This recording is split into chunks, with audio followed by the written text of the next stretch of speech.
Well, I feel like I should give an intro right now for the listeners as well. Thought we were just going. We're just we're buddies, so I was just like, oh, hey, we're just kind of talking and hanging out. For a quick moment, I forgot this was even being like recorded and we'll get out in the public. No, dude, this is how we roll. But I want to kind of give the intro a little bit because you're a part of so many different things. So, obviously I'm talking to Kamtin Mohager, right? Correct? No. Okay. There is no wrong way of saying it at this point. The real pronunciation of my name is Kamtin Mohager. Okay. Yeah, I know, but everyone Mohager. calls me Cam Mohager. It's like, yeah, dude, don't call me whatever you want. Okay. Hey, I'm a fellow, my name is Alessandro, okay? You know how many times my name has been, absolutely eviscerated, every time? I always thought it was Alejandro, so I'm learning something new today. Everybody, it's either Alejandro. When that song came out by Lady Gaga, my life got pretty difficult during that time. Well, obviously, you're a part of so many different projects and have been a part of so many different projects. Currently at the moment, Heavenward, of course, which I think is going to be the main gist of what I think we're here. We are again, hanging out and talking about Heavenward. I love it. Yeah, only a year and a half later, I think. Yeah, something like that. Yeah. And obviously Chain Gang of 1974. That's still going on, yeah. Still going on. And then formerly Teenage Wrist. Yes. Yeah. But still always collaborating with Teenage Wrist, which always, yeah. I think we needed a year of not being friends in order for us to just become good homies. Absence, but yeah, still working with them at some capacity, which is super fun. And I love those dudes, and I'm very stoked they're putting out new music because I've had that song Sunshine for a while now, and I kept saying it's going to be the riff of 2023, and I think I was correct. It's a hell of a song. If you haven't heard it yet, you need to listen to it. It's a really, really good song. I actually have not listened to it yet. My girlfriend's obsessed with it. I haven't listened to it. Yeah, you got to jam it, man. It's a really great song, and I'm just very excited as to where they took that project. And I think it kind of has. I think that band now at this point has two different lives, and there were two different chapters. There was obviously the chapter with my involvement, and now the chapter without me in the band, which at this point I believe is longer than when I was in the band. But it might sound a little different, it might look a little different, but at the end of the day, the songs are fantastic. I think Marshall and Anthony have absolutely crushed it, and I'm really, really stoked for people to hear what they're doing right now. It's really good. Absolutely. But you got to listen to it. I know. I really do. They're my girlfriend's favorite band. And that's awesome. Hell yeah. Yeah. She absolutely loves them. And our friend actually is currently or used to play bass for them. Do you know Matt Cohen? Oh yeah, of course. Yeah. That's our guy. Yeah. He used to play. I love Matt. Matt's such a good dude. Dude, Matt rules, man. Yeah. He's such a sweet guy. I haven't seen him in a while. Have you met his golden retriever? I have not yet. Yeah, neither have I. And him and I never really hang out, but there was a part of me that kind of just wanted to hit him up and be like, can I come over and see your dog?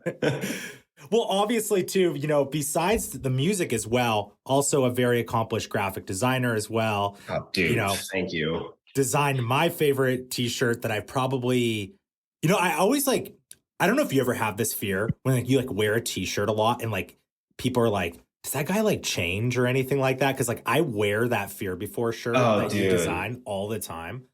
And dude, I love that shirt kind of became a thing.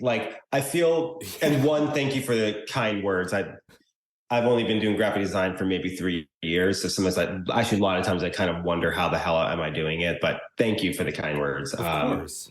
But I feel people who do merch or stuff like that, they kind of always have that one shirt in their in their catalog.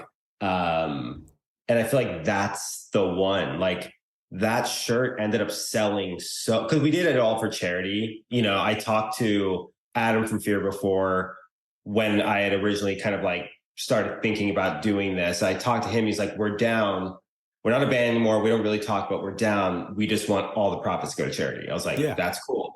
So I remember, we did it with Ben Lee, who runs Hot Pony, which is a really cool brand. He's a phenomenal designer. And he when we were talking, I was just like, look, dude, I think we're maybe just going to sell like 10 to 12 tops. Yeah. Like just FYI. I was like, no, it's cool. I just want to be a part of it. I'm like, rad. I think it ended up selling over 370 shirts, which was pretty awesome. So we were able to raise a good amount of money for charity. And the band was fully stoked. And yet people still hit me up asking me for that shirt. And I'm like, I don't have it anymore. You know, they're gone. So I'm glad you have one and you're stoked on it. And it's crazy because I remember when you told me, and I feel bad because I didn't pay for the shirt. You just very kindly gifted me one, and I was at we had extras. Don't worry.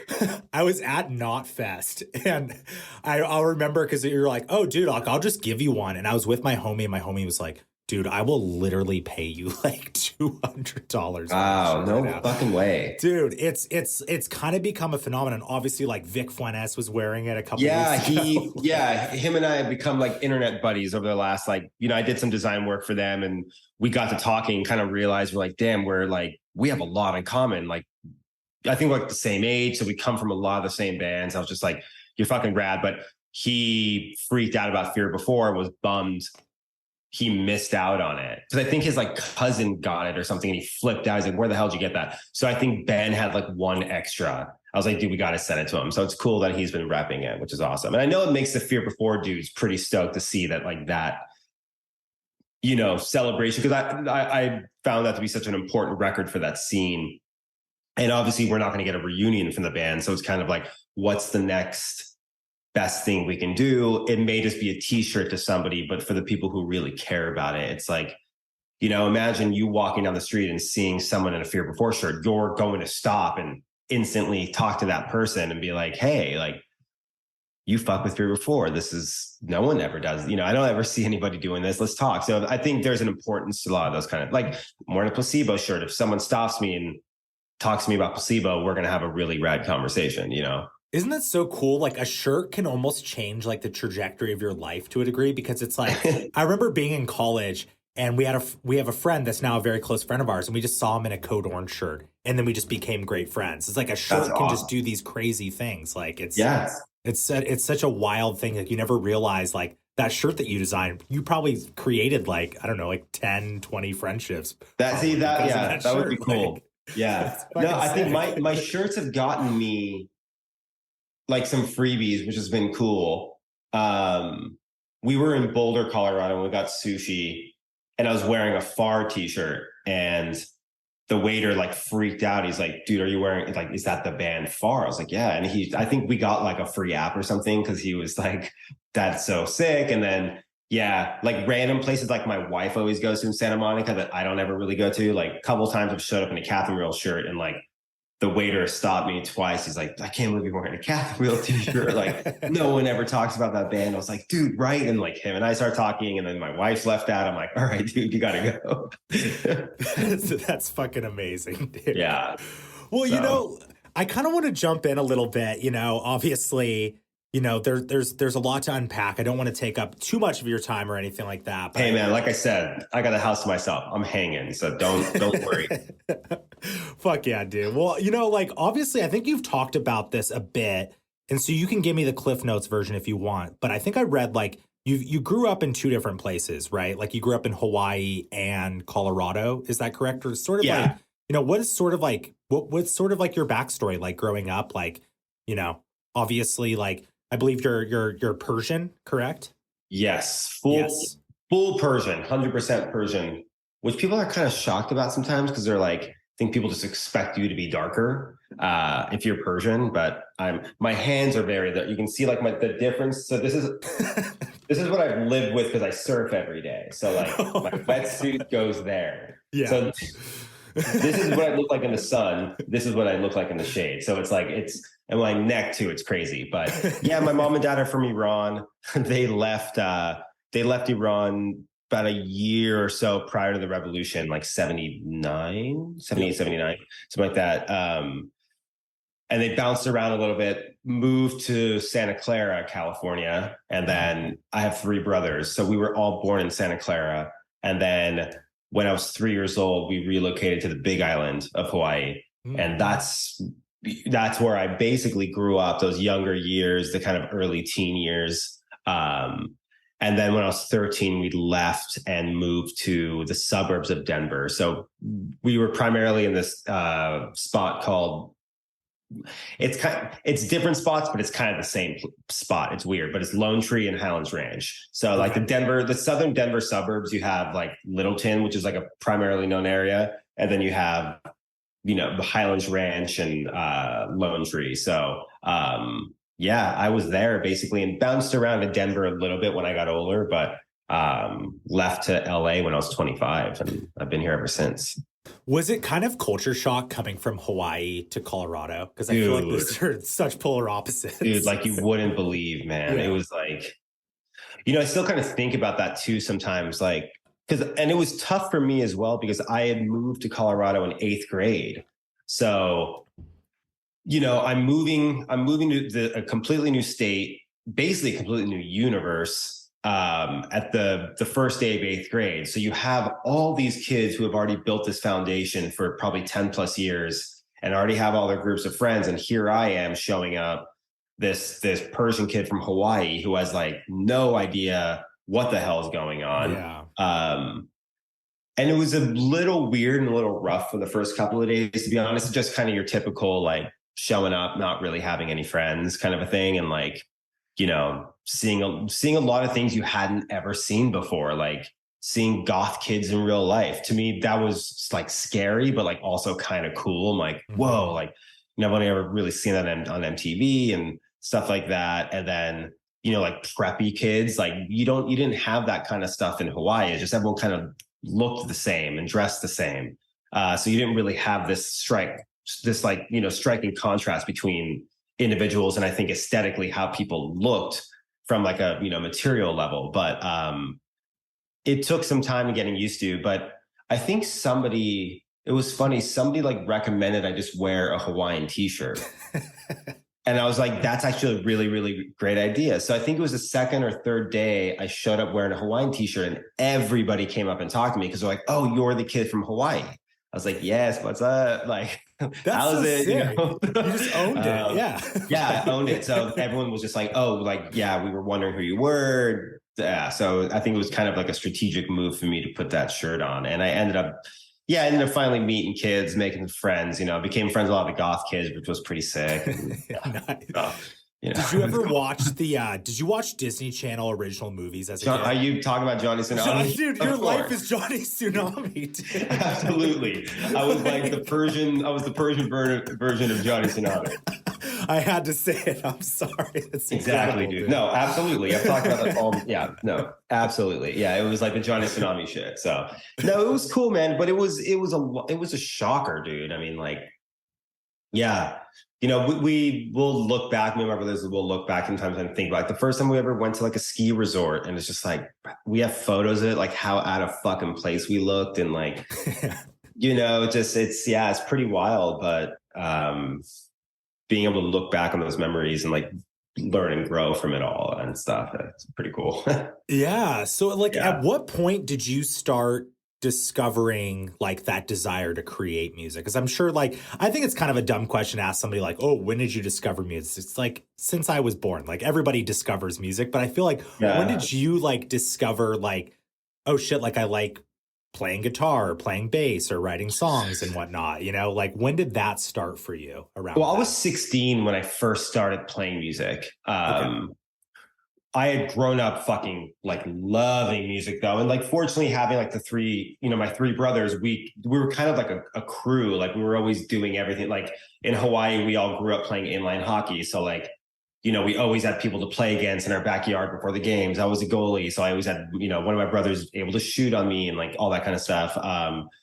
We always did everything together, and exploring music and listening to music was also one of those things, which was cool. And we were fairly close in age, but there were, I have two older brothers than me, than a younger brother. So we spent a lot of time, playing video games, like listening to the radio. We fortunately had a really good station. I don't think I grew up on the Big Island. I don't think it was on the Big Island. I think it was on Oahu, but we were still able to get the station. And I mean, we're talking like, 93, 94. So it's like a lot of bitchin' stuff that's being played on the radio and being played, and, you know, back when you actually had MTV. So we were able to, you know, hear a lot of these bands that we love now for the first time, and kind of learn how to geek out at an early age, you know, which was pretty cool. It's like, you know, I remember my brother would have pictures of Oasis on his wall, and like, you know, we were like 8 years old or something. Yeah, I see yours back there. You know, I had pictures of 311 all over my wall. Like, you know, a lot of these bands I just had discovered through MTV and through the radio. So I think that kind of built up a lot of,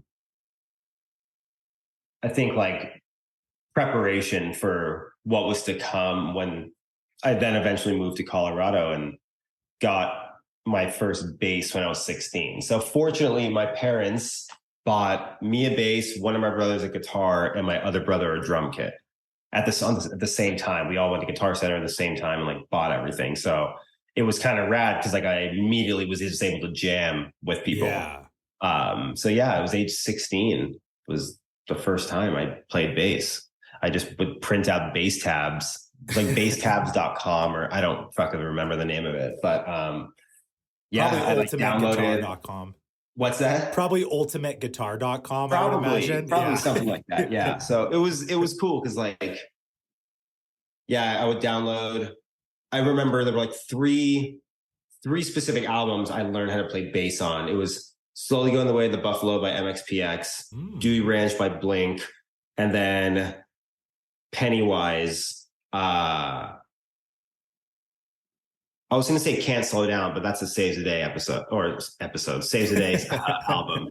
God damn it. It's like a steering wheel. I'll look it up, but it's like that album too. Like, but that album was kind of tough because it was so fast and I didn't understand like certain, you know, the fast, you know, if it's like a, you know, straight fast punk beat, you're not going like that fast, you know, I didn't understand that concept. So I'm just there as a little kid, like losing my mind. But yeah, that was the start of it. Dude, I love to hear that, like jamming with your sibling. Like, I mean, like my older brother's 3 years older, and we all, you know, we got guitars at the same time. So we'd be playing. Oh, sick. Like, yeah. We'd be covering Taking Back Sunday songs in the basement. You know, I'd jump How old on are you drums. again? I'm 28 and my brother's 32. Dude, you said 94. I was born in 94. When you were like 28 again, dude. That would dude, be awesome. I feel old as shit, dude. So, you're not, trust me. No, just physically I feel old. Okay. See, I still feel like 18 physically, which isn't good because I surf like an 18-year-old dude and I shouldn't be doing that because I'm getting hurt like all the time. But I know I still probably think I'm 18 or 19. That's keeping you young. Yeah, dude. Like I couldn't even imagine. Yeah, but it's a dangerous way of keeping me young, I think. There's worse Possibly. ways. Yeah, true.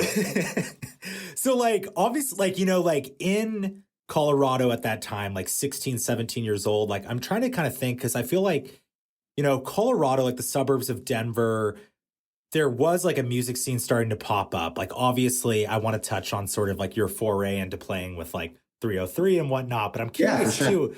I feel like there was another band that was Drop Dead Gorgeous around that time. Drop Dead, yeah, dude. Yeah. That was an interesting time. Yeah. So Drop Dead was a thing. Yeah, I mean, we can dive into all that, man. But Drop Dead Gorgeous. Wow, I have not thought about them in a while. Yeah, I mean, that was like the later. I don't even think Chain Gang had started yet when Drop Dead Gorgeous was a thing. I was still because that was like that was the early MySpace days. And yeah, Drop Dead Gorgeous just fucking exploded in Colorado. It was so crazy. I was playing in a band called The Vanity. It was me, two of my brothers, and our friend. We were just like a local band. We did get a record deal offer. We also did showcase for Atlantic once in New York, which that was a train wreck. Whoa. But we did get a record deal offer right before we signed it. Two of my brothers quit the band. So I was like, well, there goes that. What was the label? Dude, you know what? It was a label.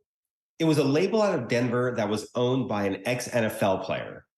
Like he was a Broncos player, but they had signed Daphne Loves Derby. Remember that band? Dude, so I heard about this on a podcast. Yes, I've heard of this story about Daphne. Yeah. Oh, dude, interesting. Because I don't know the story about Daphne Loves Derby. I know it was like Casey Bates's podcast, because I'm from Seattle, so I'm obsessed with all of that era of music. Yeah. Right there. That's wild. Okay. Yeah, we got offered a deal. It was like kind of interesting. It just didn't happen because my brothers quit the band and we broke up. So what did the Vanity sound like? I mean, I'm guessing we're on Spotify. I'll send you the link. Really? Okay. You got to remember it's 2005.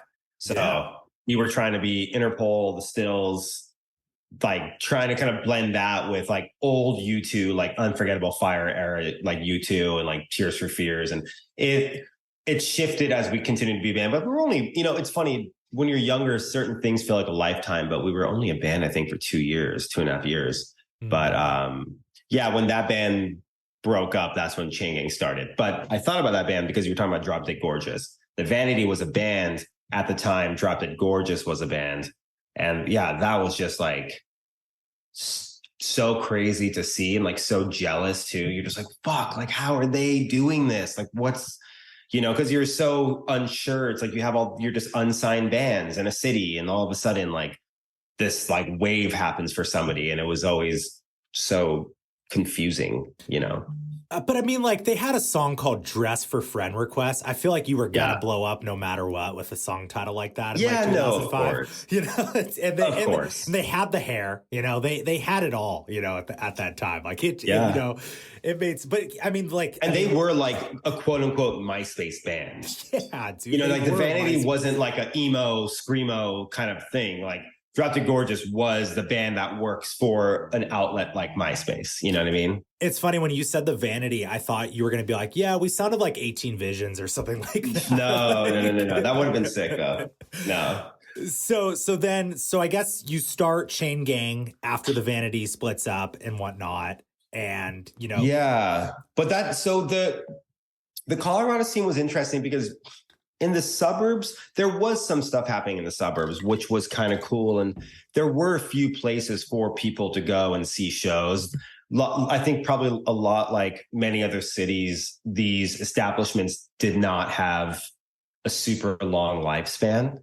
But there were, I remember there was a coffee shop called Solid Grounds. And they were starting to, bring in some like post-hardcore bands and stuff like that, which was cool. And a lot of local post-hardcore bands from that Highlands Ranch, Lone Tree area or like Littleton. But it was cool to be able to, drive 4 minutes away, have a place to secretly smoke your cigarettes and hang with your friends and dress the way you want to dress. And, that stuff I always found to be very, very important, very cool for development, especially for someone who does love music and love going to shows. And, so that kind of built up, and there were other places to go see shows. And obviously there were, as far as real venues go, there's a healthy amount of those in Colorado. So we were able to see a lot of shows, which was cool growing up. But you fast forward to post Vanity, Chain Gang started. I was supposed to go back to college. That was like the deal I had with my parents. While the Vanity was a band, they're like, take time off. If you don't get this record deal in these 6 months, you all have to go back to college. We're like, cool. So didn't happen. Everyone went back to college. I was like, look, let me just keep trying. Just like, I can't stop this just yet. And Chain Gang just kind of started playing around town. It's so funny sometimes I think about those early shows. I was literally just playing coffee shops, like a basement of a coffee shop or literally upstairs in the coffee shop. And it was like this electronic dance punk music that was being performed, but it was just so funny to think about. So much time has passed since then. So a lot of times I tend to forget that all those events took place. Isn't that so cool? I bet you miss it to a degree though. Like those days, like when you're just like playing like a shitty coffee shop. Like I feel like it doesn't matter how bad anybody's memory is. Like if somebody were to bring that up, you'd be like, oh shit, like I do remember that crazy night. Like dude. No, of course. And I think those are beautiful things to hang on to, and you have to kind of try your best not to forget, because like it'll ground you in those moments of like present frustration. You're able to kind of look back on that, be like, holy shit, if, you know, that version of me could know what the hell's happening now, like, come on, you know what I mean? Like, you have to have the appreciation for that.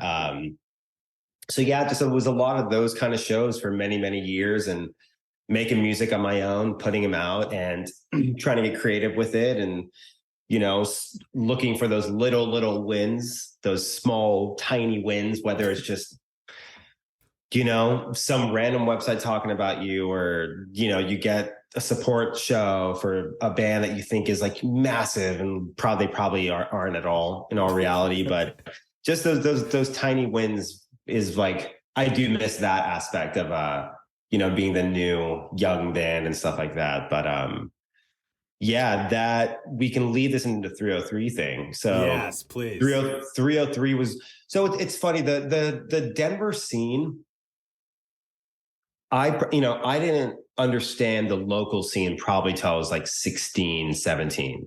That's when I really kind of maybe started paying attention to, like, oh, there are bands in high school and they're like doing this, and like they're playing venues like the Bluebird or the Ogden and stuff like that. But when you really think about it, the amount of bands that actually came out of Colorado to really see a large amount of success, it's not that many. Yeah. You know, and a lot of them, there was kind of a curse, and I felt this way. There was like a weird curse of a lot of these bands where they kind of would come out and have major success with one small thing, and then it just never continued. Yeah. But you do have success stories like The Fray, obviously 303. Oh yeah. Trying to think who else was like pretty. Oh, Lumineers are like kind of from Denver, I guess. Okay. But I think they're like, they were from somewhere else and moved to Denver, so they're not really like a Denver band, but I guess they are. But yeah, I mean, Drop Dead Gorgeous, like everyone was about them, and then they kind of just disappeared. Yeah. The Flowbots. Oh, remember the Flowbots? Yeah, dude. Of course. So, and these are all bands that like you could not escape at that time. Like they were everywhere in Denver. Who like Tickle Me Pink. Oh yeah. Okay. Remember them? They like signed to Island and had a very unfortunate event. Like I think their guitar player passed away the day their album was supposed to come out or something. So that's what happened with that. I think he had an overdose. I could be wrong. So if I apologize if my facts are not correct, but yeah, that was pretty gnarly. I remember when that happened, it was like everybody was talking about that in like the Colorado music scene. It's pretty wild. Oh man, I totally forgot about that band. I mean, that's a good fucking record.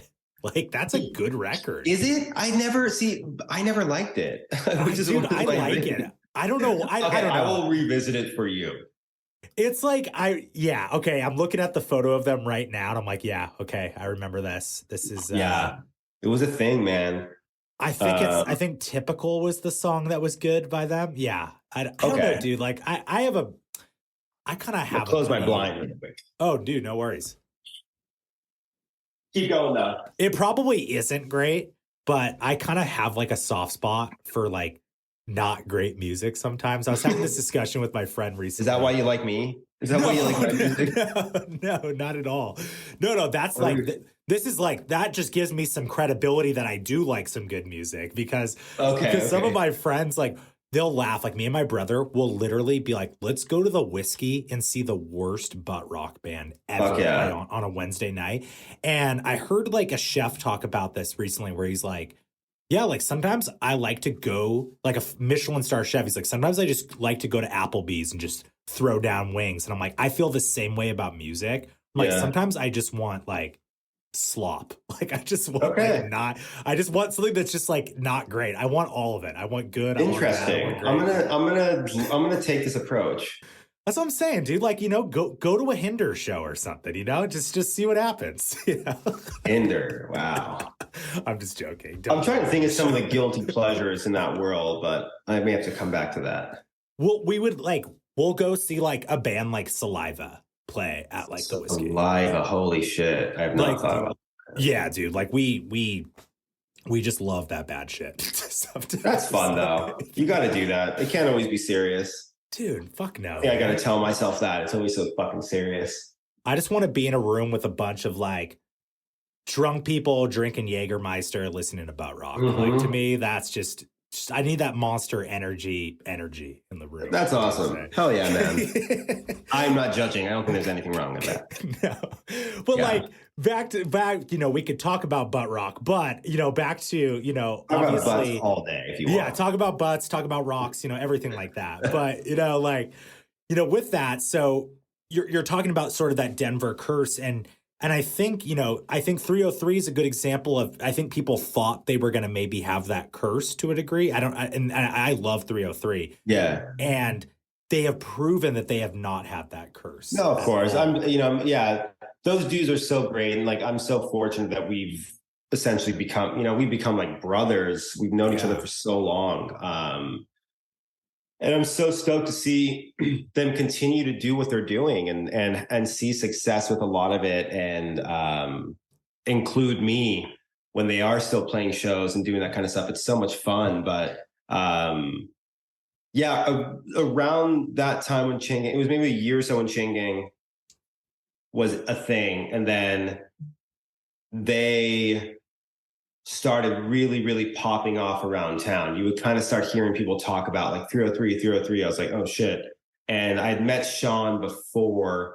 It was like one of the last, the Vanity had broken up. It was a Chain Gang show and Sean was playing synth for some random kid I knew in Boulder, but I knew who he was. I was like, oh, hey dude, like, you know, like whatever.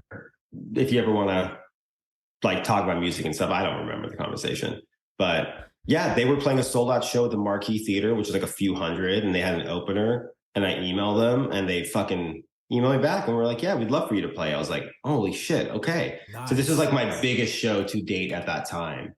And I played the show and we became instant homies.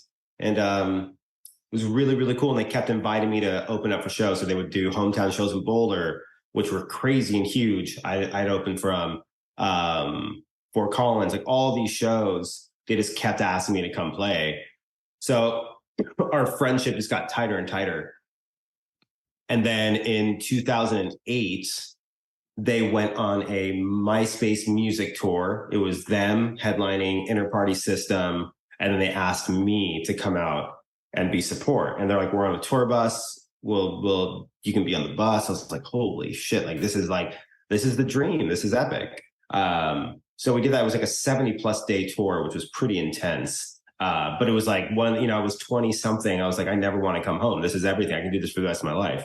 And yeah, it was pretty incredible. Our friendships grew even stronger. And then that following year, they were really on that like trajectory. And their manager called me and was just like, hey, they're going to have a live band if you want to be a part of it.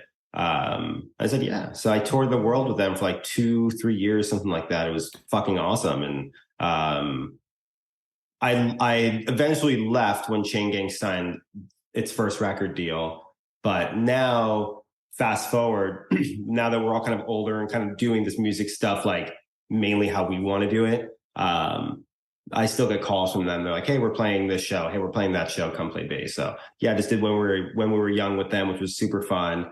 Did 303 Day with them in March. So that was last month in Colorado. Did Red Rocks with them like a year ago. It's great, man. It's awesome to have that. What was it?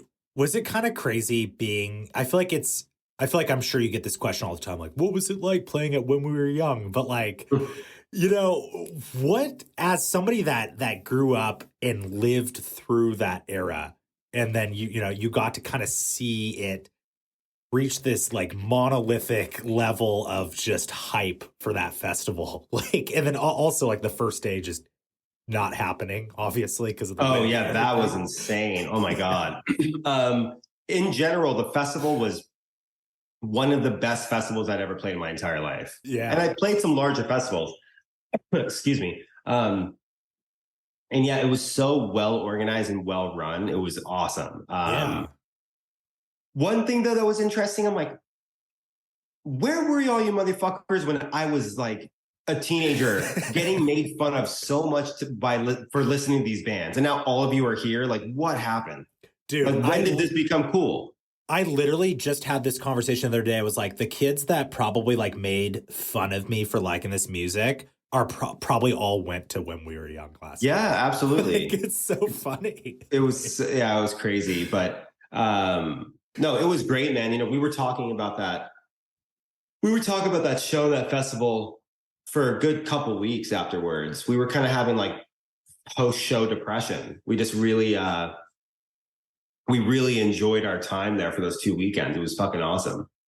And, you know, it must have felt really good because I feel like everybody that went to that festival really wanted to be at that festival. So that must have just made the shows like so much fun.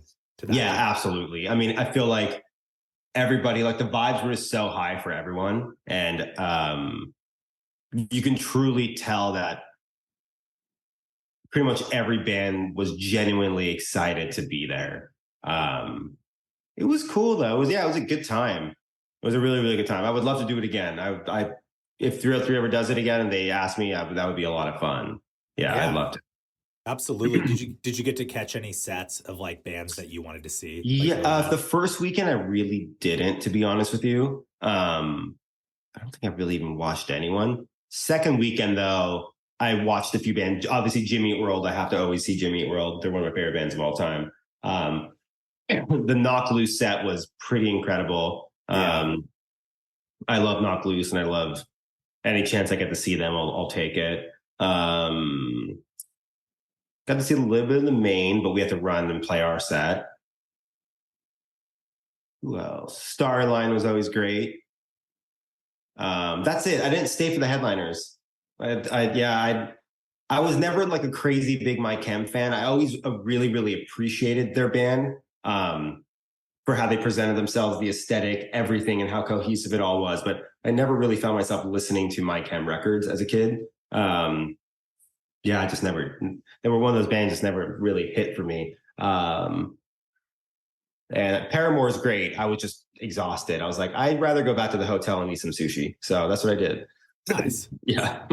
Dude, I kind of feel the same way about My Chem. Like, I can respect it. I love it. I love what they did. I can say all their records are great. Do I go and listen to I don't actively listen to My Chemical Romance. Absolutely. It's one of those things for me. And maybe I was too old. I don't think I was too old, but I was still listening to all that stuff back then. But just for some reason never clicked with me. I don't know. I have no idea why. It just didn't. Well, you know, something I kind of want to go back in time a little bit again to kind of bring us into the future for a second, you know, because I listen to, like, obviously with Heavenward, it does feel like this amalgamation of everything that you love in one project. Yeah, I agree with that. and it's so cool. Sometimes too much. I was listening to the record again this morning, which you have the record. I forgot I saved the album. I'm not blowing smoke. I'm not gassing tires. But unless Oasis puts out a record this year, it's going to be my album of the year. I will take that. I'm telling you, dude, it is fucking incredible. And the first thing I thought was like, okay, like Cam clearly grew up listening to, like, we've talked about this before, like Trust Company and like cool new metal shit. But then you mentioned like seeing the Starting Line. I was like, I hear elements of the Starting Line as well too. It's so funny. You know, people have told me that throughout my music. And like, I've never written a song with the Starting Line in mind, but people have said that numerous times. And I take it as a compliment. Like, I love the Starting Line. Like, and I don't care if I'm trying to make an indie rock record, whether it's Chain Gang or whatever. Like, I've heard the Starting Line thing a couple of times, and I think that's fucking cool. I think it's, you know, y'all have very different voices, but I think there is a slight, subtle similarity between, like, a similar tenor between your voices, where it's like, it's very, there's a little rasp there, but there's really good control with it and whatnot. And I think some of the melody choices, I was trying to wrap my head around it, because I was like, okay, this feels like, I've never heard those like two, and I, like you said, you weren't even thinking of Starting Line when creating a song. Like, even the first song, like the opening track on the record is my favorite record, Heavenward, which is awesome. Fuck yeah. So fucking, also, like, I think that's like the biggest flex ever to, like, That's definitely like a hardcore band thing as well too. I feel like. Like name the song, the band. Yeah. I was watching an interview with somebody. It was like a clip. It was like a TikTok clip. It was like an old school musician and I can't remember who it was. Was it Geddy Lee? I think it may have been Geddy Lee, but he basically said, you become original when you're taking pieces of every single artist you love. And that's something that I cannot control. And I think it's somewhat unfortunate sometimes because sometimes I cannot go into the songwriting making process without vocally being like, oh, you know what this reminds me of? And then let's play this song and then let's maybe try something like that. I can't. And sometimes I'm working with might get a little annoyed because like, yo, let's just fucking make the song. Yeah. But I come from so many different things as far as what I enjoy musically. And they can be so polar opposite from one another. So let's use that track, Heavenward, for example. It comes from me being like, I love the way the My Vitriol record starts. How do I do something like that? To Celebrity from the early 2000s off Doghouse Records were one of the most underrated bands of all time that no one ever talks about. Yeah. How would it be, how would they do something like this? And then I love the way Chino makes harmonies. How can I do something like that? And then the end, I love the band, but I was like really, really, really deep into them for like months, but I love Toad the Wet Sprocket. So for me, like the ending was like, what would Toad the Wet Sprocket do? So I'm taking all these things that I'm probably not even consciously thinking about doing. And the next thing I know, I've probably created a song that sounds pretty different in comparison to a lot of other bands out there right now. So it's like, because you're right, the record is kind of everywhere in a way. It's very cohesive, though. Like it's yes. I was going to say that. I do believe it is very cohesive. Yes, it's very cohesive, and I feel like. So, would you say like the opening track, like Heavenward? Like when I was listening to it, I was like, "Is this sort of like the thesis statement? Like this is Heavenward?" Because to me, I feel like that is the most Heavenward song that you've ever written. Well, yes, because it's also like lyrically, there's like won't you come down to me? So in a way, it's like, hey, inviting the listener, you're coming with me to this really weird, dark place. Kind of buckle up, hang on, we're going to go for a ride kind of a thing. So I always thought that was kind of a cool way of starting an album. Yeah. But I'm glad you like it. I do love it. I know it's incredible. And I think the other thing that it kind of made me think of was like, you mentioned like getting into all this music as a kid and you start a band like Chin Gang or The Vanity, like it's very indie rock focused and you're playing with like 303 and whatnot. Like, were you always the kind of person that was listening to everything? Like, because, it's like I listen and I'm like, when did you have time to discover like all these other artists that blend into the pot that is Heavenward? Like, I keep bringing up a band like Trust Company, which I'm not trying to compare or anything like that, but I hear the DNA in the music, and it's that's so cool. sick. I'm glad you still hear it. I love that. Wait, so what was your full question? I guess my question is like, were you like the kind of kid that you didn't ever pick a side, like musically? Like you were not kind of like afraid to just be like, yeah, like I like Trust Company, but I also like Interpol and I also like... Okay, so when you're younger, I think you're more prone to picking sides. I definitely picked a side because I grew up, it's funny because like I talked about this. I did the Pure Pleasure podcast with Dewey, and I think I talked about this. I grew up idolizing 311. The very first CD I ever bought was Crash by Dave Matthews Band. And then I was obsessed with Oasis. So you have these three bands that are all on completely different levels, sound different, look different. Everything's different about every single one of them. And also Songs from the Big Show by Tears for Fears. We had that record when I was a kid.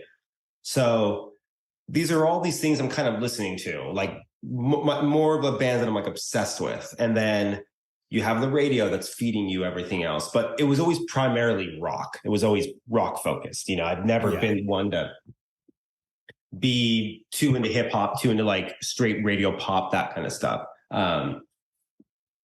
Obviously, the older I got, I chose punk.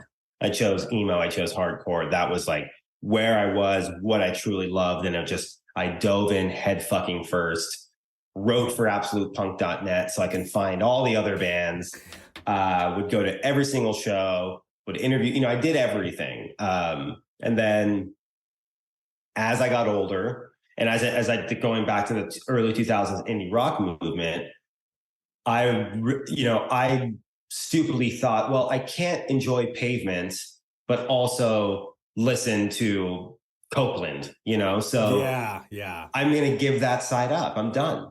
So I gave it up, and it was years of giving it up. But I'm also very grateful for those years because I was able to discover so much of the other side. But I went in head first to the indie movement, newer indie bands, classic indie bands, post-punk movement, goth movement, a lot of that kind of stuff.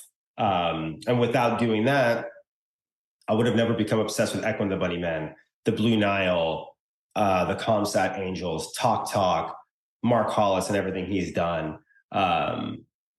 So I spent so many years just focusing primarily on that. And then Chain Gang really starts taking the influence and wearing the influence on its sleeve of the 80s movement and finding this, this true love and joy in trying to create music that sounds like my heroes. And it wasn't until I started working on Daydream Forever and starting the writing process, where I think it was the debut album by The Dangerous Summer. Oh, cool. For some random I think a friend posted about it on Facebook, like laughing and making fun of, being like, haha, like if I want to listen to the Starry Line, I would just like listen to the Starry Line or something. And I was just like, weird, I haven't thought of the Starry Line in a while. I don't know who this band is. Let me just listen to it. And something clicked. I don't know. I was also going through a lot of life changes at the time. Finally got out of like a really, really, really terrible on-off relationship, started getting healthier, learned how to surf, kind of started living this new life and finding a lot of the beauty in what's around me. And I think that ultimately led me to kind of realizing, hey, I'm just going to be me. I need to be more genuine. What am I doing here? Like kind of playing this character of what Chain Gang is. It's like brooding, heartbroken, man who's like stuck in the 80s, even though he was born in 85. And kind of was like, fuck it. I like what I like. So I really dove into The Dangerous Summer and was obsessed with that record. Like that triggered something in my brain to be like, wait, you love all this shit. Like, why did you turn your back on this stuff that you truly, truly, truly loved? So that record was essentially like the gateway record for me to dive it back in head first into all this style of music. And then like really putting my head towards like hardcore music and rediscovering new post-hardcore bands. Because like I don't really listen to The Dangerous Summer anymore. I think those first two records were really, really rad. I don't really listen to anything past that. Yeah. But I don't know how and why, but for some reason I discovered, Pianos Become the Teeth. And then like, like the Lack Long After, and hearing that record and being like, this fucking reminds me of Thursday's Full Collapse. Like there's still bands doing this shit. Holy shit. Like my mind was blown away. So like, yeah, there was just all these cool little, it was kind of like I was, 14 or 15 again. And it was like rediscovering like all that shit. So I kind of went off on a tangent there. I apologize. No, I love that, dude. That should explain as to why I am the way I am. It's just like, yeah, it may be primarily focused on one style of music, whether more rock guitar focused music, but yeah, I'm not ashamed to go from listening to Catherine Wheel, to Motor Ace, who's like an obscure Australian alt pop cheesy band, but I fucking love them, to, Snapcase. I'm like, cool, this all works for me. Dude, I love that, dude. I mean, dude, that's you're preaching to the choir right now. Dude. Yeah, you get it. Like, I want to take a quick detour to Tears for Fears because also one of my favorite bands as well. Fuck yeah, yeah. I think we've talked about that before. You're an Elemental guy, right? Absolutely. Yeah, dude. Right? Yes. Oh my god, dude. I mean, that record is so criminally underrated, and I understand why. There's a weird history with that album. Like, I totally fucking get it. But man, is it fucking underrated, dude. It's so good. Like, I wish they would press it on vinyl. Is it not? No, it's never got pressed. Because it was like a weird year that it came out. It's like 91, I think. Something like that. And then, 93. I just looked it up. Okay. But dude, that record is truly, truly, truly incredible. I mean, dude, Good Night Song, like, man, like really just think about that. Just all those tracks are so good. Dude, they're just, I think, one of the greatest bands of all time. Yeah. And no one, it's funny because like everyone always only really knows the hits, which is totally fine. They're songs that should be spoken about forever, but they've got some good shit. I wanted to touch on, and we don't have to, but you mentioned Absolute Punk, and I do remember a story you told me a year and a half ago that I think is pretty amazing. The From First to Last story with Absolute Punk. Would you mind sort of recapping that? Oh yeah, that's funny. All right, so back in the day, when people bought CDs, I know people don't even know what those are anymore, but there would be press quotes, like a press sticker on the CD. Yep. And not every single sticker had the press quote, but as a music critic, for lack of a better term, let's just call me a music critic back then. That was always like the dream. It's like, damn, if you got a press quote, like, holy shit, like that, you made it, So, it was funny. I completely annihilated their EP prior to the Dear Diary album. Okay. I just annihilated it in the review. I basically was just like, this is some of the worst music I've ever heard. They hit me up on AOL Instant Messenger, which again, if you don't know what that is, it used to be a great platform for people to talk to each other. And I'm making myself so dated right now. And,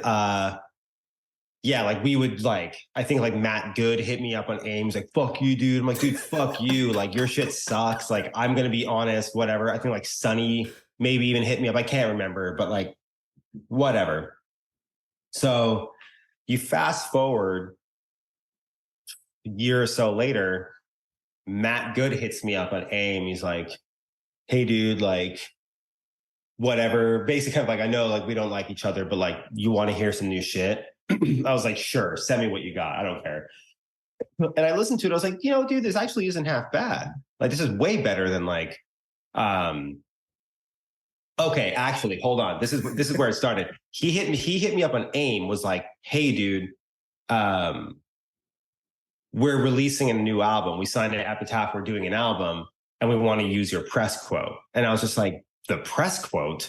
And he's like, yeah. So the line was I can't wait for this band's full length to come out so it bombs. And then so he's like, we want to use that. I was like, that's insanity, but go ahead. You're more than welcome to use it. So they did. And that led into him being like, hey, you want to hear some new music? I was like, oh, this isn't bad. And then we ended up becoming friends, which was kind of funny. But so every copy of that CD had the press quote with that. And then it just said Kamtin Mohager, absolutepunk.net on it. It was pretty cool. Dude, that's so cool. I feel like I could be imagining this, but I kind of feel like I remember physically seeing that as a Probably. Kid. It was a big sticker. Yeah. Dude, those stickers were crazy. I remember all the victory ones would be like, if you like this band. Oh yeah, 4 fans up. Yeah.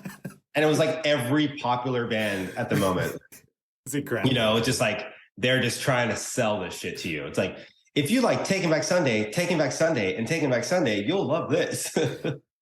Man, I wish I could have been that honest when I still am very active doing journalism still, but I wish I could be as honest as you could be probably back in the day. There was less politics or repercussions about it. I don't know how it is now, but as far as that goes, I know I know where we are in like on like a social level, but as far as like, you know, how that stuff works, I have no idea. I just wish there could still, well, I do think album reviews can be a little bit tricky. I think they can be pretty fucked up in a lot of ways, because it's like an artist put their whole life into making this record, and then some journalists can just shit on it for like, you know, a bit. But I do think we run into a situation where it kind of becomes like an echo chamber, where it's like one person gives it this positive review, then everybody has to start giving it this positive review. Interesting. It's kind of weird, where it's like, or you're told like, hey, like, you probably don't like this band, write a positive thing about it. It's like, I probably had to do that many times, you know? Yeah. You know, see, I got myself into a lot of shit when I was at Absolute Punk because I was the honest critic. Yeah, I got a lot of shit, even from Jason Tate. Like, I mean, bless him.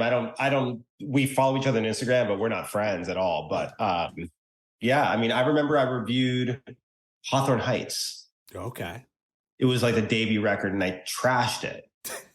And like, I think Jason Tate was even commenting like, dude, you don't even know what you're talking about, kind of shit. It's like, dude, I fucking worked for you. Like, let me be honest here. Like, I was just like, this shit sucks. I don't like it at all. Like, and I'm going to tell you that. And it probably was not worded well. I was not articulate back then. I don't even know if I am articulate anymore, or even now. But see, there you go.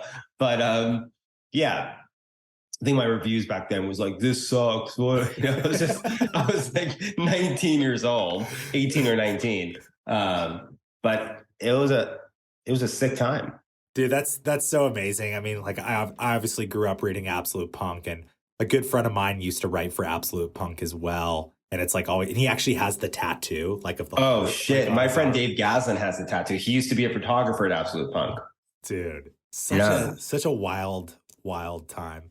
It was a cool time, man. It was like, you kind of had celebrity status sometimes. Like, it was kind of crazy. Like, I would go to shows, and like, this is before I was even ever in bands, but like, I would go to shows and kids would be like, oh, you're like Cam from Absolute Punk. I'm like, yeah, like, what's up? Holy shit, I'm getting recognized. But then, like, you know, I'd get hit up by like all the labels, Atticus, Macbeth, all those companies being like, yo, we'd love to send you stuff. I'm like, so it'd be funny because like my parents are like, are you making money? I'm like, no, but see what I just got in the mail. And it was like, you know, like a bunch of Atticus clothes, Macbeth shoes, like stacks of CDs. It was a fun time, man. You know, you're doing all that, and I think we need to touch on Teenage Wrist a little bit. I feel like I don't want to tread on that too much, if that's okay with you. No, I mean, yeah, whatever you want. Ask away, don't ask away, whatever you want. I think a thing about Teenage Wrist that I want to touch on is like, for any listeners, I'm sure they would know, but like, obviously you were a huge part of that band. You know, you were the original member of that band, you know, started that band from the ground up with the other guys and everything. And, you know, I look at a record like Chrome Neon Jesus, which, God, I think it's got to be like 6 years old now. I mean, this year would be 5 years. 5 years. Yeah, which is crazy. And, you know, we're always talking about, like, I'm sure you're the kind of guy, I'm sure, that's always thinking of, I mean, clearly, like, classic records and records that sort of were like this shot heard around the world. And I feel like Chrome Neon Jesus was that. That's so nice of you to say, man. Funny, because I remember when that record first came out, I just moved to LA, and I was actually working at the Hi-Hat when you guys played that show there. Like, I was like fresh out of college. No shit. Yeah, dude. Yeah, 100%. And weird. I don't think we ever talked about that. I don't think we ever did. And I think I realized that after we first talked, I was like, oh shit, I think that was like my first time like ever like working at the Hi-Hat. I used to run the box office there when I was like, no 22. Shit. Wow, crazy. Yeah. And it was so funny though, because like it felt like this moment where music was sort of heading at that time, where it's like you saw bands that were kind of maybe like scene adjacent, but also indie rock adjacent, like maybe like, you know, Balance or, you know, Title Fight or Turnover. They were kind of going into that more shoegazy direction, but it was like Heavenward was sort of, or not Heavenward, sorry, Teenage Wrist was crafted by, you know, three guys that grew up listening to Catherine Wheel, that like grew up listening to fucking Ride and fucking, I don't know, like the Charlatans and fucking like Britpop and stuff like that. And it felt like a moment where it kind of felt like the pinnacle of that movement at the time. Interesting. And do you kind of look back on that record? Because I feel like that record is cited by so many bands now. Like when I talk to the guys in Static Dress, you know, they mention like they love that record. That's so sick. Love those guys. Such good news. Yeah, I don't know. You know, it's interesting because like in all reality, it's a small unknown record. Like it's not this like groundbreaking record that like exploded and changed the world. It was nothing close to that. And there were so many bands that led the way to open the door for a band like Risk to come at that exact moment with a record exactly like that. You know, you have to give credit to bands like, you know, Super Heaven. You have to give credit to bands like, you know, especially Early Balance and stuff like that. There was stuff going on there, even a band like Title Fight. But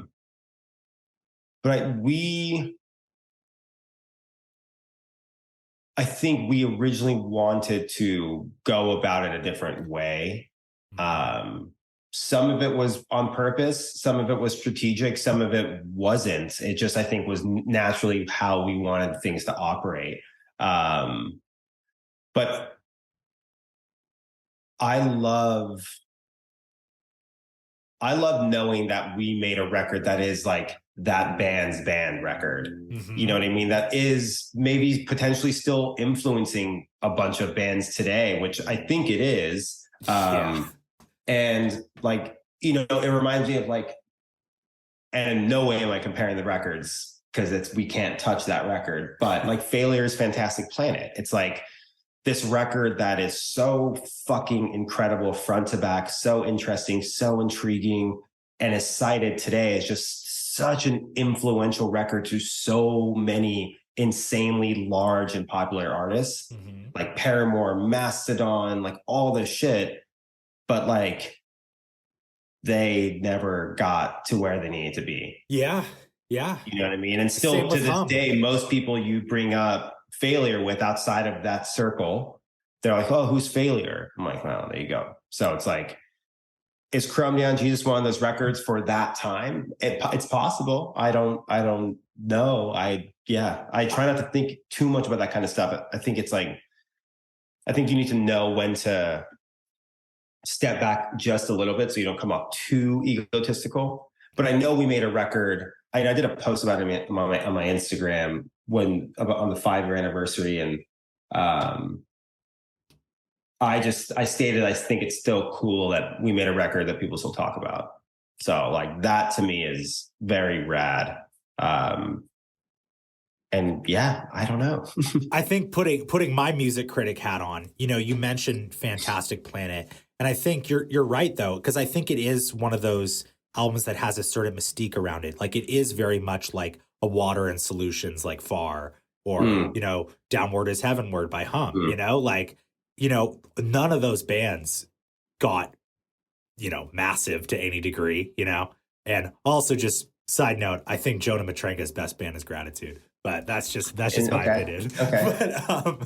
But you know, I look at agree to disagree.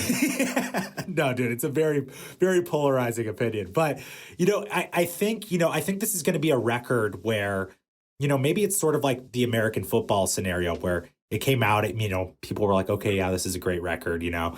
But then like, you know, 10 or so years creeps by, 10, 15 years, and I would not be shocked if people are still talking about that record. And you never know. I mean, it's possible. I mean, it's interesting because like if you look at their Spotify page, the Earth is a Black Hole record, I think has more streams than Chrome Neon Jesus. But you have to look at it. It's like what I said earlier. It's kind of these two entities where it's like it's the same band, but it's not the same band. It's this thing where I think what we did was right for that time, and I think what they're doing now is right for this time. And look, I would be stoked if it followed the path of American football. You know, that would be really, really cool. And there was, I think it was like a month or so ago, it was some blog. They did a post about the 10 most underrated like alternative rock records of all time or something. And Chrome Neon Jesus was on the list up there with Catherine Wheels Ferment, Failure's Fantastic Planet, like all these records that like, I think a Swerve Driver record was up there. All these records that I idolize. I think Hum was on there and Chrome Neon Jesus was on that list. I was like, which one of my friends wrote this article? I was like, there's no way in hell that just some random fucking person did that. I've got to know this person. It was you, wasn't it? It was me. No, I'm just joking. No. It was just you. It was the precursor to this interview. I was writing under a pen name. Yeah, exactly. You were just trying to build the hype for that question. That's what it was. But no, I mean, it's awesome. It's rad. And I think that the attention that the record got, especially from people that I truly respect and admire, helped me, help push me to want to make a record like Pyrophonics from Heavenward. It's like I haven't made a full-length album since Chrome Neon Jesus, which was in that style of music. So it's been 5 years. So I'm not saying there was any pressure, but it was also kind of like, well, oddly enough, people are paying attention to what I do. And I'm extremely, extremely grateful for that. It's very cool and humbling and kind of weird, in a way. It's like, I just put the first single out yesterday and like people were so fucking kind, just so kind. Like, the vinyl, like the 100 splatter. I'm like, yeah, I'll press 250. No one's going to buy these. The 100 splatter sold out in like 6 hours. And then I just got a text while you and I were talking. There's only like 59 copies left of the solid green. And then that's it. That the first pressing's gone. And this is after a day of just one single. So it's moments like that where I'm like, damn, this is cool. This is insanely cool. So it does make me care. I care about what I'm putting out into the world because I want to show respect to the people who have shown me the respect and the support. I'm not just going to shit on a mic and be like, here's an album. I want to, which could be, argued as art, depends on how you look at things, but that's for another time. But I went into the Heavenward record being like, okay, I want to make something that's fucking cool, something that's going to make me very, very, very stoked. And I'm not trying to say that this thing was like in me for the last 5 years and I've been waiting for this moment for it to come out. No, it was just kind of like Zach kept asking me, you should make a record. You should make a record. And I was finally just like, all right, here's the fucking deposit. And I paid him the deposit in a way to kind of shut him up. And he's like, cool, I'll see you in 3 months. And I was like, shit, like I've got to make an album. I've got to write a record. And I somehow did. And you very much did. And did. Now you're telling me how much it's selling out. I'm like, fuck, I got to really hurry up and order that on. But I would totally give you a copy. I don't have any. I'm moving away from the responsibility of packaging and shipping all these records, and I'm having another company do it. So, dude, I am supporting. I am. Thank you, man. Dude. That's kind of you. Of course, dude. So I want to go into Pyrophonics. First of all, I think I want to spend this like last portion, if that's cool, talking about the new Heavenward. Let's the first, the debut LP that's been very long awaited, at least by all of your very diehard fans. So funny. It's crazy because I have the track list pulled up and there's a couple songs I want to kind of touch on, but I think the first thing I want to talk about is, you're obviously a very design oriented person as well, and I love the album cover and I'm really curious about it. And I think it's so unsettling and like sterile in the best way. Like, it's minimal. Like it kind of gives me like sort of a Full Collapse vibe a little bit, like, but then almost like sort of like you know, it almost feels like I'm watching like an old like Beloved video or something like that. Sick. It's fucking awesome. And I'm really curious first, like Pyrophonics as the album title, and then sort of the aesthetic of it first is what I want to talk about. Well, I'm a big Placebo fan. Okay. And I take a lot from Placebo as far as aesthetic goes. They're just a band aesthetically who I feel like just nails it. Like everything that I love about band aesthetic, they're just perfect at it. I mean, I remember the first time seeing Brian on TV when I was a kid, and I didn't know if I was attracted to a girl that I was looking at. I had no idea what I was looking, just like I had no idea what the hell was happening. But I, come to find out this is a guy and he's just dressed this way, but they're making this I'm like, this is so fucking cool. Like everything about this is cool. So Placebo, as far as like the visual aesthetic and the way the body work is presented from a visual form, it's very much, there's a lot of nods to Placebo. But also there's a lot of nods to, I think, that kind of clean and shiny look that records from the early 2000s had. And a big part of creating this record was to kind of nod my head to the early 2000s and not just the 90s, because like every band now, it's just, we want to do the 90s, which there's clearly a lot of that in this record. But if you really listen to it, there's a lot of 2000 to 2002 on this record. And bands like Kent, so like Hagnessa Hill by Kent, even if you look at it from like a visual standpoint, it's a very saturated, photo-oriented cover with text. And it's just this thing that I always truly love. So bands like that, bands like Palo Alto, and a lot of these were just kind of obscure bands, but a lot of shit that I just really, really loved. And all the music was presented in a certain way that I felt like kind of needed to be brought back. But from like a visual standpoint as well, I think the album title, it's a made up word. It's not a word. But I was watching The X-Files, and it was an episode about spontaneous human combustion. And so two ideas came from this X-Files episode. And there was an aspect about a pyromaniac. And I kind of started thinking about that word pyro. Mm-hmm. And then based off kind of what the record is about, where it is touching a lot on these kind of like the dark side of your personality, and understanding and knowing I should maybe do something about this. Should I go to therapy? Should I get help? Why do I continue to just keep ignoring all that stuff? Which is why the album cover is an empty hospital. There's a lot that, it's kind of just about this like self-destructive behavior, self-destructive language that you kind of talk to yourself in a way. And yeah, there's deep-rooted stuff in it. There's also probably not deep-rooted stuff. I don't know. Just like, I look at this as a way for me to do therapy, a way for me to talk about my dark thoughts and my issues, because when I'm able to listen back on it, I'm able to kind of now know, it's like, oh, wow, I kind of went through that. I figured it out. I talked about it in a way. And I'm not just talking about it to a therapist, I'm talking about it to the whole world for them to know what I was going through. And like, you're kind of just putting it all out there in a way.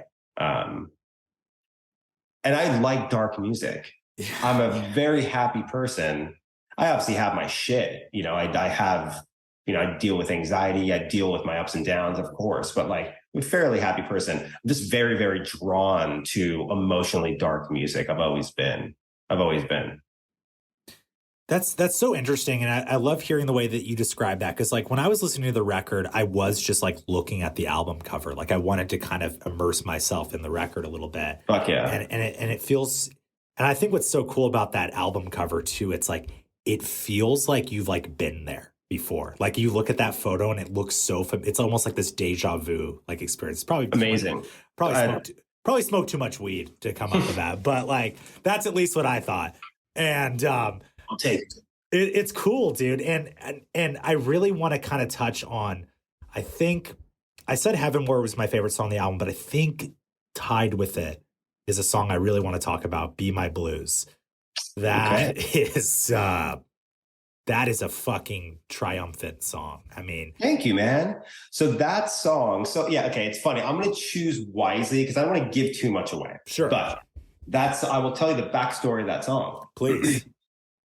That song was originally written. I still have the early demo. I wrote that song for Chrome Neon Jesus.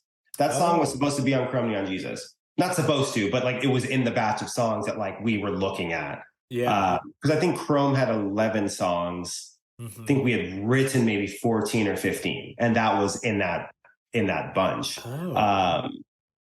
And the original version of that track was me listening to Anna's Fire by Silverchair and being, I would really, really love to make a song like this. You know, I love Silverchair, and I think Neon Ballroom is one of the greatest records ever made.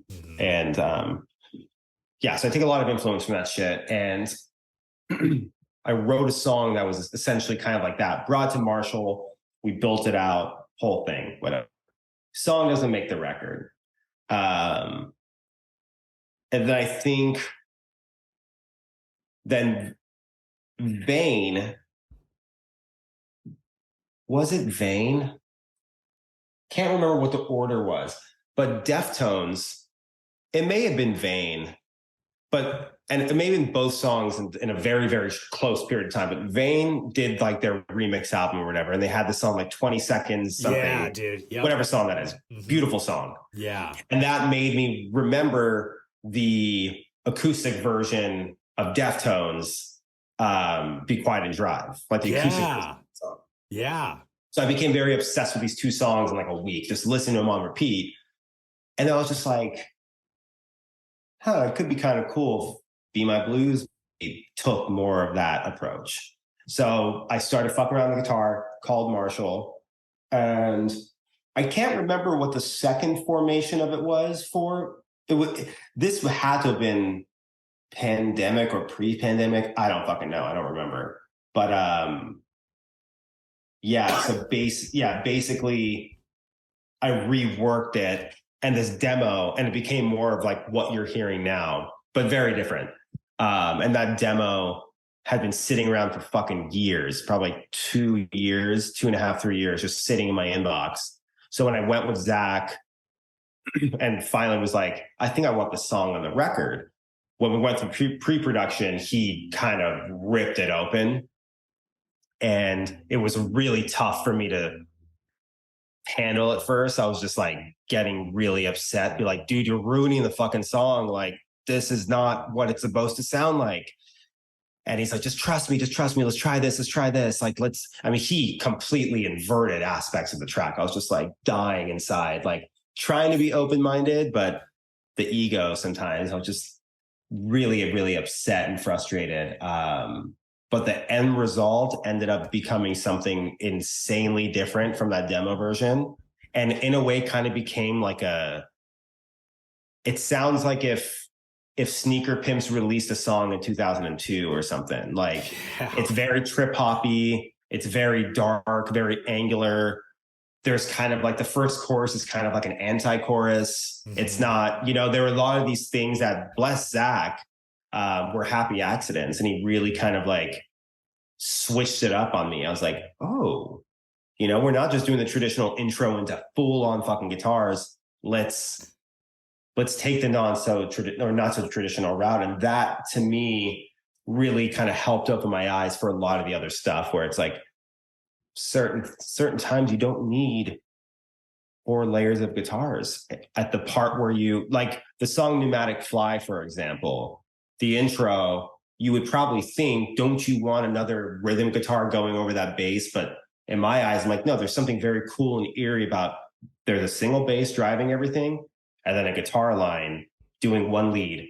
And it's just this sonic wave that's like coming through the speakers, and like, that's it. We're going to save everything else for later. So like, I want to take a different approach to how these songs were written. Maybe that's going back to how I went about things with Teenage Wrist, where it's like, let's get loud and fucking loud, loud, loud, which was great. And I still love, and I still do on this Heavenward record, but there were definitely things I want to do differently on this one, and try to look at the songs differently than how I'd maybe do it a few years ago, you know? Absolutely. And we won't give away the really cool moment that happens in the middle of Be My Blues as well for the listeners, because you got to wait to listen to the record, because it's very You're hyping it up too much, dude. Cam goes into a full deathcore scream in the middle of it for the listeners. Exactly. Yeah. It's just that'd be sick. That would be pretty sick. That would be pretty sick. If only I could. Yeah. And, you know, the last couple of things I want to touch on is obviously you've worked really close with Zach Tush, and, you know, he's really having a moment, you know, as a producer right now. I mean, he did that Zulu record, and absolutely. Yeah, the Zulu record's popping up. And dude, the Initiate good. album that just came out is fucking awesome. Dude. I love hardcore music when it's interesting. Like I'm not dogging the hardcore scene. Please, no one beat me up. But like, I just think a lot of other music, a lot of it sounds the same. So I love when there's something slightly shifted in a direction that we would not expect. And that Initiate record to me is that. Yeah. I think that band is going to, like last year we saw so many hardcore bands just become absolutely massive. I think next year, or like this year, I think Initiate is probably the next one up. I hope so. They're a great band. They made a really great record. I hope more people are paying attention to it. I hope so too. I mean, it's fucking awesome. But, working with Zach, like, what is it about that creative relationship that you always go back to working with him? Like, what was it like creating this record together? Obviously, you mentioned he was pulling apart the songs, but then it ended up working really well. Like, it seems like you guys have this like very passionate, like kind of creative partnership between each other. It works. And look, the record in general, like this album could not have been made without everyone who was involved.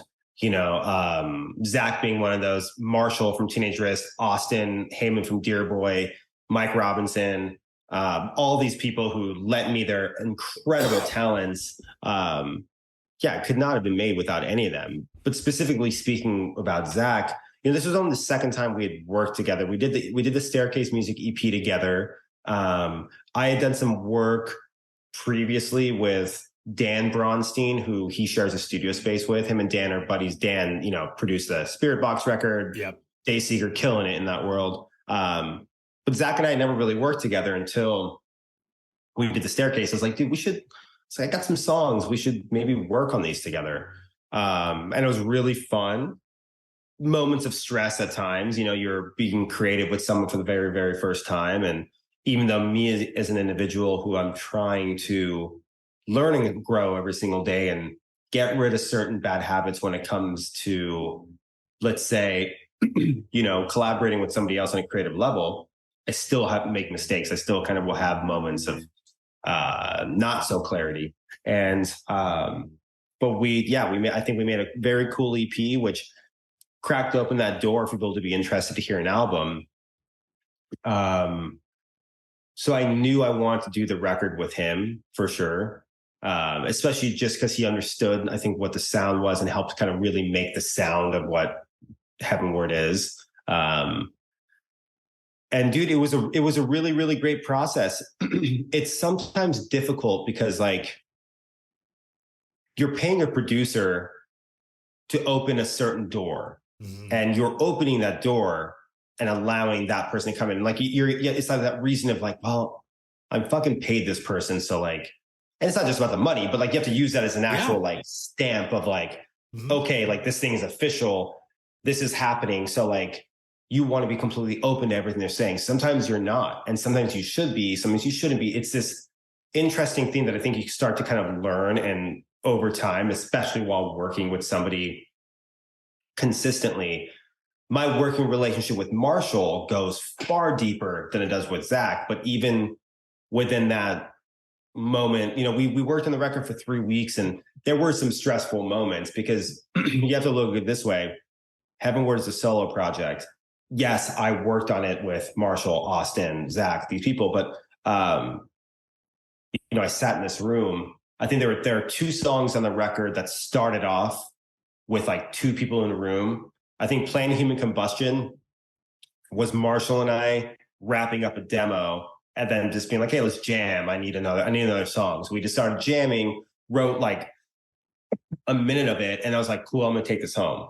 And then same thing with Gasoline. I was jamming with Austin and we came up with just like the chords, like the pieces. And then I was just like, I'm going to run with this and take it home. But everything else, I was just in here.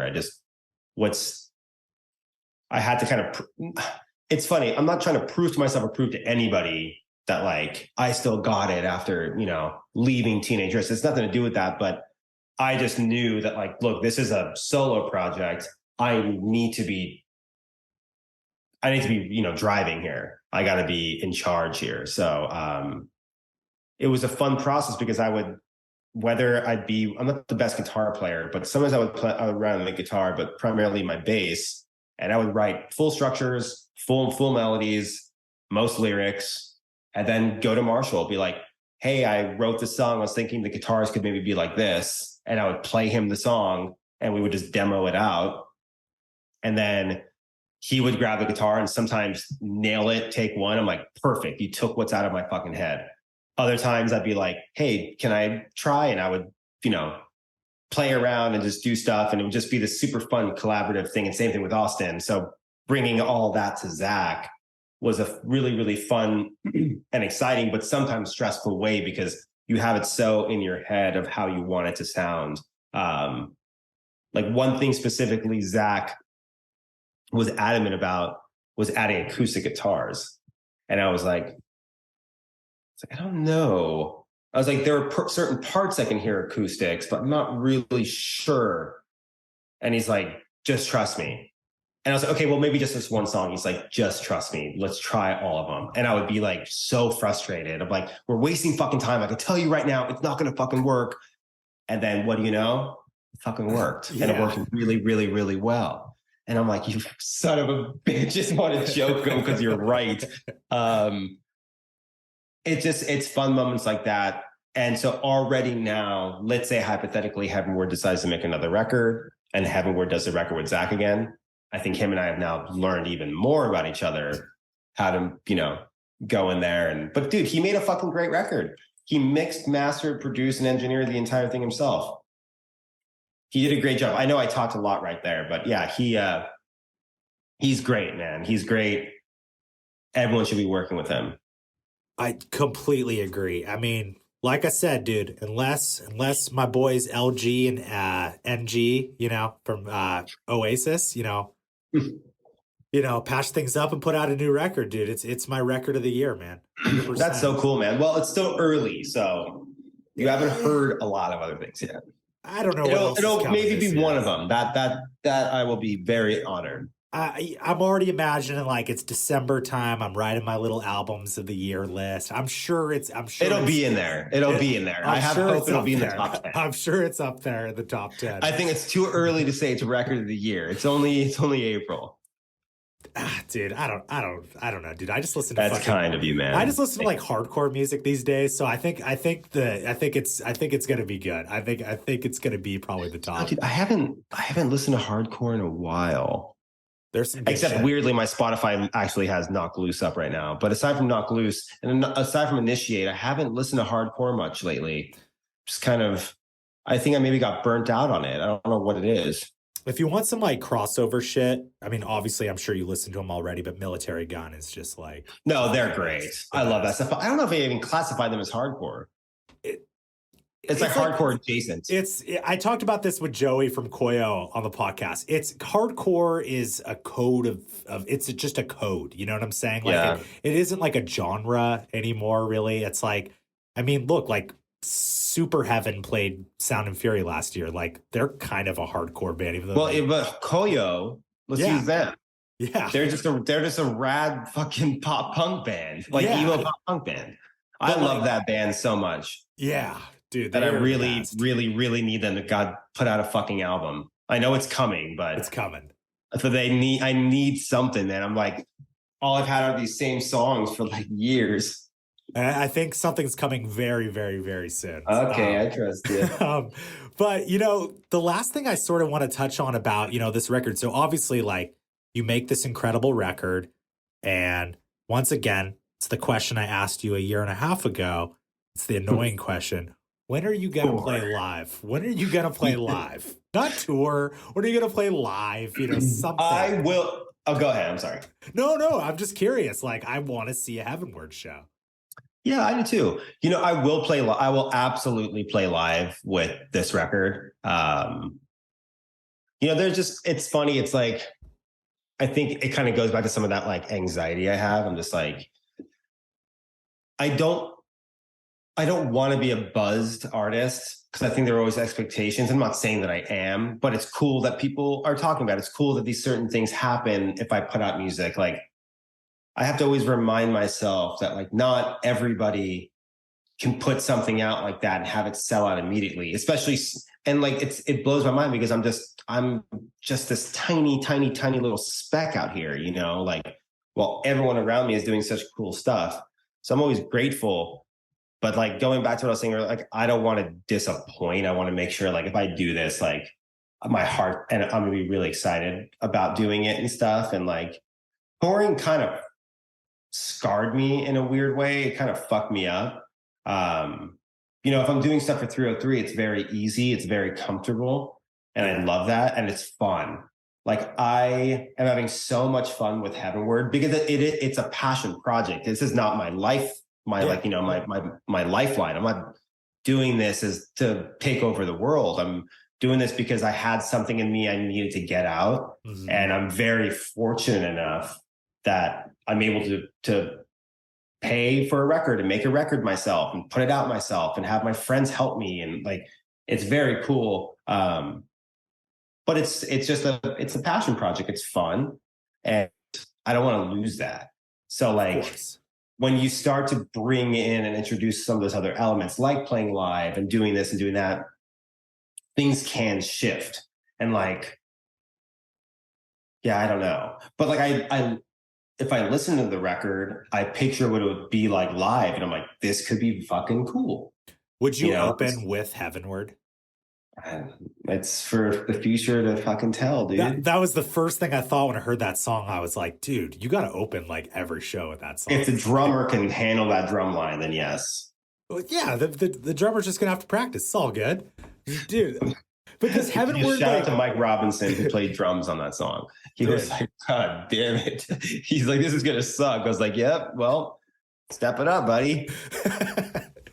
No, but like, I mean, like Heavenward doesn't need to tour like in that, like in this industry landscape and the way that your ethos behind the project. Like, I think the scarcity behind the project is sort of part of the beauty of it. Sort of like, we don't get a new Heavenward song like every month. You're not banging us over the head every day, like on TikTok being like, look at this song I wrote. Like there's yeah, right. like it's I don't think I can ever be that guy. Fuck that. No, you shouldn't be that guy. No. And you don't have to be that guy. But it's like, I mean, I feel like, couldn't Heavenward exist in a situation where it's like, I don't know, you play like 3-5 shows a year maybe or something? No, like absolutely. Yeah. And I want it to be that. I think it could be fun for it to be that. But the one thing that I've learned, look, I'm 37 now, I'll be 38 this year.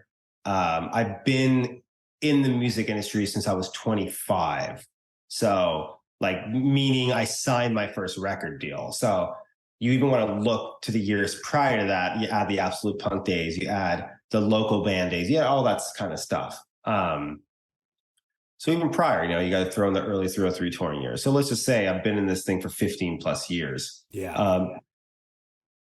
I've learned a lot, and I've learned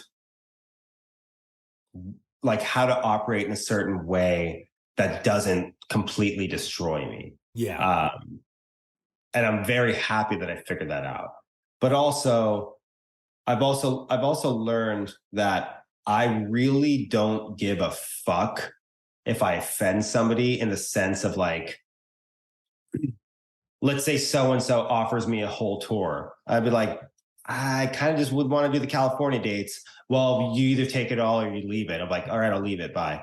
Like, I'm not worried about it, because those sort of situations in the past, I was pressured to do a lot of things, and it sucked. And it led me down a very, very dark road, because it led me to commit to certain things that brought a lot of unhappiness and sadness in my life. And so for me, it's kind of like, I'm a man. Let's be real. I'm a grown man. I'm getting closer to 40 here. Let's not forget that. So it's like, I should be able to have full control over like how I want to live my life. And it's like, and this doesn't do with what you're asking me. Trust me. Like, this isn't directed to you. Like, listen here, dude, this is why I don't tour. No, but it's like, I would love to tour. I would love to do really cool, exciting things. But like, my goal is there a way to figure out to be a band where you're very, very, very selective, but people want you? Yeah. So it's like, can you get away with literally playing just the UK for 4 days? And within those 4 days, you're playing slam dunk, or, for lack of a better term, Reading Leeds. Like, is there a way where you can be something like that, where it's like, you do have the leverage to really only do what it is that you want to do? It could be possible. It can't be possible. Am I the person who's going to figure it out? I don't know. I think it's very possible. I mean, I could very well be able to control this thing, even from a touring and live standpoint, like I've controlled everything else. I pay for the records. I'm writing the songs. I'm running the record labels coming out on. I'm doing all the social media. I'm doing the design, all that stuff. Like, I'm trying to operate it a certain way. So it's like, I don't have a manager. I don't have management. I don't have a team. I do it all myself. So like, possible. Yeah. Why not just add that one little thing to it? But there's only one way to find out. We'll see. Yeah. Well, if and when it happens, we should play some shows together in Southern California. Dude, I mean, I would love to do that. I mean, that'd be fucking amazing. I mean, we grew up, our band, our band came out long before we even knew who Teenage Wrist were. And by the time we broke up for the first time right when Chrome Neon Jesus came out, and everyone was like, you guys sound just like Teenage Wrist. And it was like so crazy. And like our old stuff, I could send you our old stuff, and it's like, everybody was like, oh my God, were you guys listening to a ton of Teenage Wrist? And I'm like, now I am, but I didn't even know like you guys were ahead of the curve, dude. No, we were just depressed up in fucking college in Bellingham, Washington. But dude, but that's funny that you I was thinking about this. When Teenage Wrist started, everyone kept coming to me and being like, dude, you must love Hum and Failure. Mm-hmm. And I was like, you know what? Actually, I've never listened to them. I always knew who Hum and Failure were, but I never spent time listening to either of those bands. I think I probably heard Stuck on You. Like, that's it. I didn't know that. That's crazy. So it's so funny, but like, it just goes to show that I think there are certain lanes and paths in this universe. Like, you may not know, but you are also in that same lane at the exact same time as that other person. And like, there's something being created. There's something happening subconsciously. I'm a firm believer in that. But I wasn't listening to Hum. I wasn't listening to Failure. And even, I mean, now I am. Obviously, since then, especially with Failure, I have a very fucked up obsession with that band. And like everything Ken Andrews has done. And I may be, you were talking about Gratitude. I may be the one to say that the only Year of the Rabbit album may be some of Ken Andrews' best work. And I don't know if anyone will ever agree, because I think all the Failure records are fantastic. But like, to me, you have like, there's like the three at the tier: Fantastic Planet, Magnified, Year of the Rabbit. And dare I say, Year of the Rabbit is above Magnified. Wow. Okay. Very cool. That's interesting. Kelly actually gave my drummer a drum lesson like 2 years ago. Like he gives drum lessons, doesn't he? Yeah, just my best friend and drummer was just like, he's like, I don't need drum lessons, but I just want to go take a drum lesson from Kelly Scott right now. And like such good people. My favorite Failure song. I'm actually admittedly, I don't listen to a ton of Failure. That's more my co-partner and House of Blue Leaves and everything. That's his favorite band. But my favorite Failure song is Petting the Carpet. That's my favorite. Fuck yeah. Because that bass line. You know, fucking... It's funny because like, so Fantastic Planet was always a thing for me. Like when I finally really started diving into Failure, I was like, what an album, you know, what a record front to back. And then it was maybe 2.5 years ago, probably during the pandemic, I discovered the Year of the Rabbit record. And I'd always seen the Year of the Rabbit name, had no idea who it was. Mm-hmm. So I started listening to it. I was like, why does this sound so familiar? And then I looked and I'm like, oh, this was Ken's band after Failure. So I became obsessed with the Year of the Rabbit record, which that album is a major influence on the Heavenward album. Hey, there's my cat, by the way. You can see her. She's creeping around. Where is she? So cute. Benjels. Hi. What's her name? Benjels. Benjels.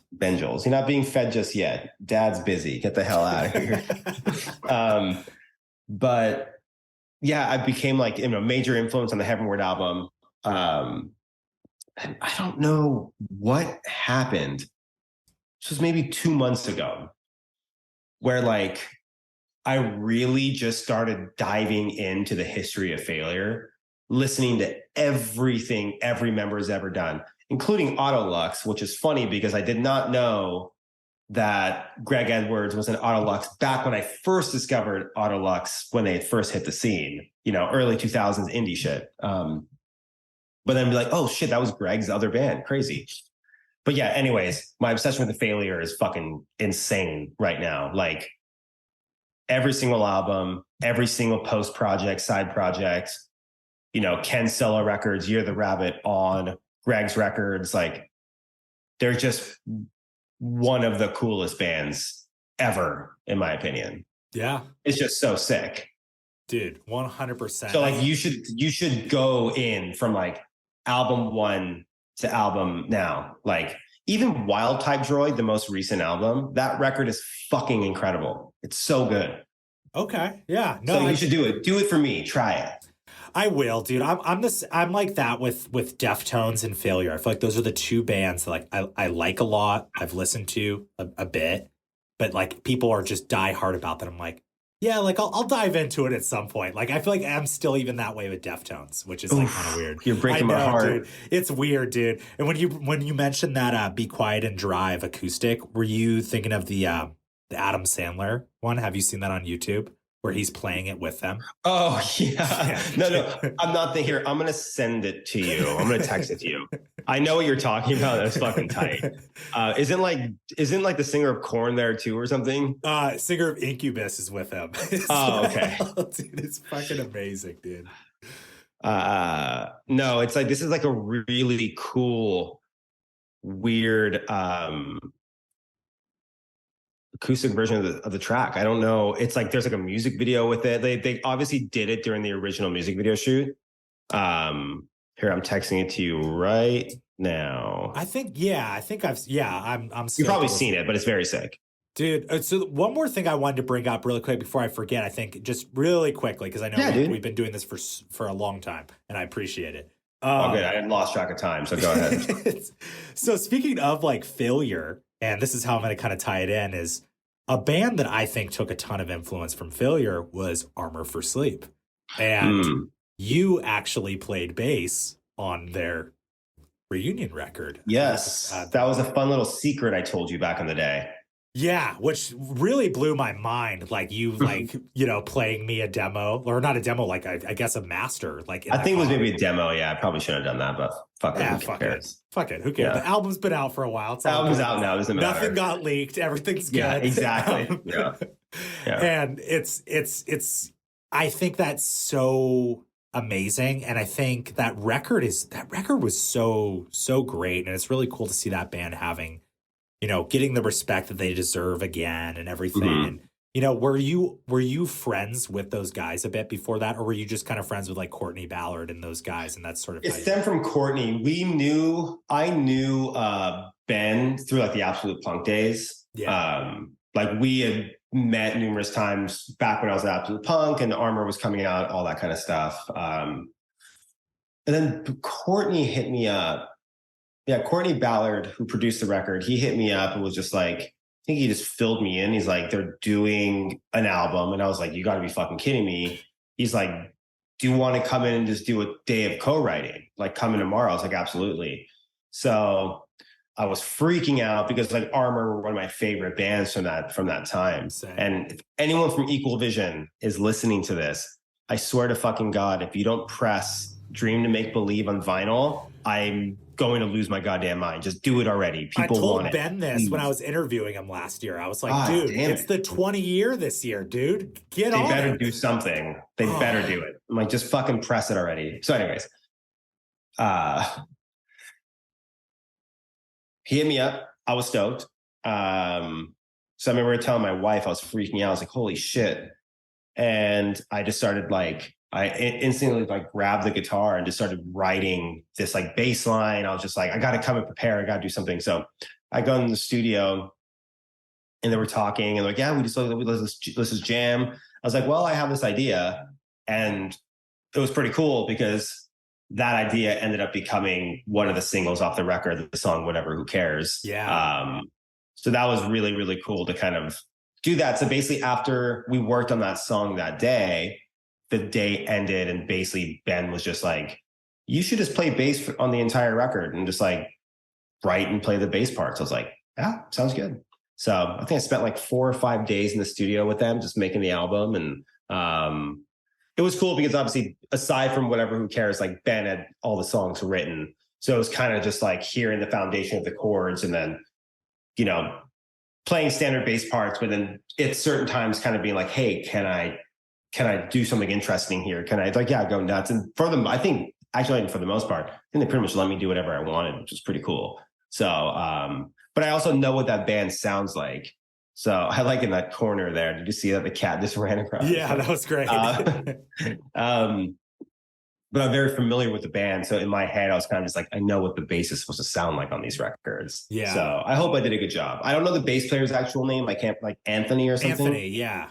Anthony, yeah. So I hope I did Anthony justice. I hope he's happy playing those bass lines. Dude, definitely. Dude, yeah, that record's great. I mean, that was one of my favorite bands from that era too. And like, you're always worried when a band comes back that you're like, you never expect an album to come out and then it comes out and it's like bad. And like, thank God it's like a good album. Like, no, it's a solid record, man. It's so good. Yeah, it's great. I mean, it totally picks up where they left off and like, it's fucking awesome. And that's sort of the last thing I want to, what's next? Obviously Pyrophonics comes out June 16th. Obviously you're still very active with Chain Gang as well too. So anything to look out for with Chain Gang as well? There's a remix coming out, a Chain Gang remix coming out with the most recent single, which was High Wire Days. That comes out like early next month. But aside from that, like I'm not in Chain Gang world at the moment. I'm very much like, I have to always kind of sustain and keep that thing somewhat active. But as far as creating new music with that project right now, and it's probably just because I got done with this Heavenward record. I'm kind of like, I tend to do that. If I make a full-length album, I'm like kind of just drained. I don't really know what else to do. Yeah. So I'm kind of there right now. I'm just excited to kind of start rolling out this Heavenward album. And, we've got a few more singles coming out before the album drops, and the singles are coming out pretty quick. So there'll be more new music before you even know it. And I'm just stoked to see what people think about it and hopefully get a live band together and play private events just for you. And it'll be great. Perfect. Yeah, dude. Dude, it'd be awesome. Yeah.